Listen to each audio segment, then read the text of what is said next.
Hey everyone, welcome to Judging for the Win. I'm Dave, and this is my daily rule. Yesterday, I talked a little bit about rules topics that were related to the new modal double-faced cards. Given my tradition of covering policy-related subjects on Saturdays, I thought I would make a follow-up video that talked about some of the policy-related issues related to double-faced cards.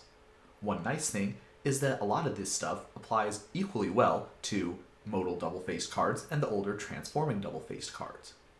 Okay, so the first and most obvious issue with double-faced cards is, well, they're double-faced. They don't have a traditional magic card back.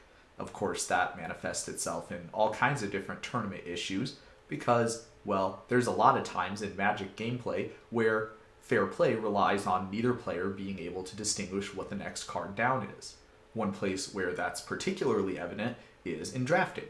So in a draft, it's not really possible for one player to carefully hide a double-faced card that's in the pack that they're looking at, and so, as a result, the compromise rule is that any packs that have double-faced cards in them, the identity of those double-faced cards is public to every player at the table. When I'm judging a draft, I like to implement this by having the players put any double-faced cards that are in the pack at the very back. That way, when they put the cards face down on the table, everybody can see what the double-faced card that's in the pack is, and everybody can see if the card on the top has a magic back, then they know which player took it. Now, the next most obvious way that this can affect tournament mechanics is with concerns about marked cards. Of course, you can't have a deck where you can determine what some of your cards are just by looking at the back face, so the Magic tournament rules have two different solutions that everybody has to use in order to address this issue. One of them would be using completely opaque sleeves, and the other one would be using the substitute cards that Wizards sometimes provides in packs with these. We'll talk about both these in turn. Suffice to say that they each have their own pros and cons. The biggest and most significant issue with making sure your sleeves are opaque is making sure that they actually really are completely opaque. To see what I mean, here's a demo that I prepared. Both of these cards are Delver of Secrets, and you can tell if you move them back and forth, these sleeves look like they're pretty opaque. It's not really obvious which one is a Delver of Secrets and which one is a checklist card, but maybe if you see the light just right, you can start to get a little bit of a hint. And if you get a close examination, you can see something that looks a little bit suspicious. If you pay close attention to the edges, you can see where the card border is. And if you look at the center of the card, you can see a straight line going straight across it, which indicates where the type line is. Sure enough, Delver of Secrets can be seen through these card sleeves, which looked like they were opaque at first. This situation does indeed count as marked cards according to the definition given in the Magic IPG. It's not even necessary for you to positively identify which of your double-faced cards it might be. All that matters is that you can tell the difference between one and the other. What's more, it would be really difficult to convince a judge that a player noticing this pattern would not be put at significant advantage.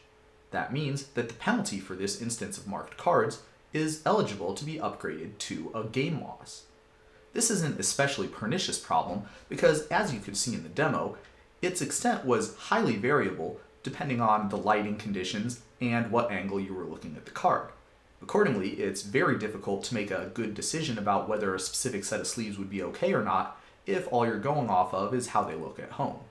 Now, companies that sell sleeves do have a product like this, a darkened inner sleeve that you can use to help ameliorate the issue.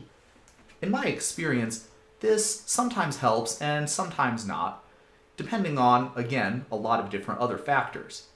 It's for this reason, and for the very stiff penalties involved if you end up having a problem, that my advice is to always use the substitute cards whenever possible. It's just not worth the risk that a set of sleeves you thought would be perfectly opaque ended up not being so on tournament day. Okay, so now let's talk about the pros and cons of the substitute cards. One obvious pro is just what we were talking about now. You don't have to worry at all about whether your card sleeves are perfectly opaque or whether it might be possible to see a little bit through them. because the card back is a normal magic back, which means even if you can see a little bit through them, that shouldn't be a problem with marked cards. Another really nice feature is that you can use substitute cards even if the normal cards that you are going to use have a little bit of damage and might not be sleeve playable otherwise. For example, I've got a set of Huntmaster of the Fells that may have gone through the washing machine, and well, let's just say I would not be playing those Huntmasters if I didn't have the substitute cards for them. That ends up being a pretty significant issue when you're using the checklist cards.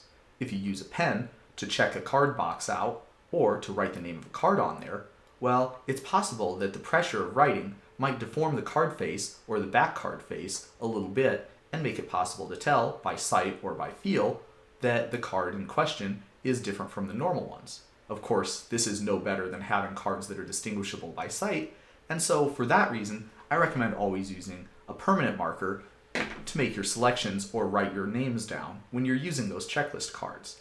Another important thing to think about is that the card name has to be completely ambiguous. That means that it has to be legible, and if you're going to use a nickname, you better make sure that it's a nickname everybody is going to agree could only possibly refer to one card. Otherwise, you might end up getting a deck or deck list problem.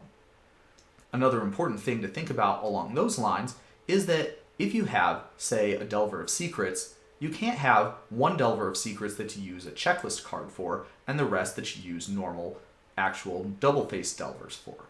The reason for this is if you aren't running the full 4, then it's ambiguous as to whether a specific double-faced card is there for being in your deck or being available for you to use with a substitute card. Therefore, the rule is that you can only have all of the cards of a certain type represented by checklist cards or none of them. You can't have some of the cards of a certain name represented by a checklist card and others of that same name represented by the actual normal cards. So that's something to keep in mind. It's not something that I've ever really seen come across because, well, ordinarily when people are using the double-faced cards, they want to use all the double-faced cards, and when people are using checklist cards, they want to use all checklist cards. But it certainly is an issue that could come up, especially if, for example, somebody couldn't get their hands on enough checklist cards before the tournament started. Finally, another important thing to note is that when you have checklist cards, you have to make sure that the cards you're using them with are sleeved differently from the normal ones. For example, if I had some Delver of Secrets that I was going to use, I couldn't have those Delvers be in the same card sleeves as the rest of my deck, for obvious reasons. One nice thing is, if you happen to shuffle one of your real Delvers in with your checklist card, say because they stick together or you absent-mindedly shuffle it in when preparing for the next game, that doesn't count as a deck problem. Those cards are considered to not exist if you're part of a deck check, as long as you have the correct number of them. And of course, you can't have one regular card associated with more than one checklist card. If you're going to play 4 of them, you need to have 4 real copies of it, even if it's legendary and there's no way you could ever control more than one at once. And that's all I have for you today. How did you do? Join me again tomorrow for another daily ruling, but until then, I hope you have a great day.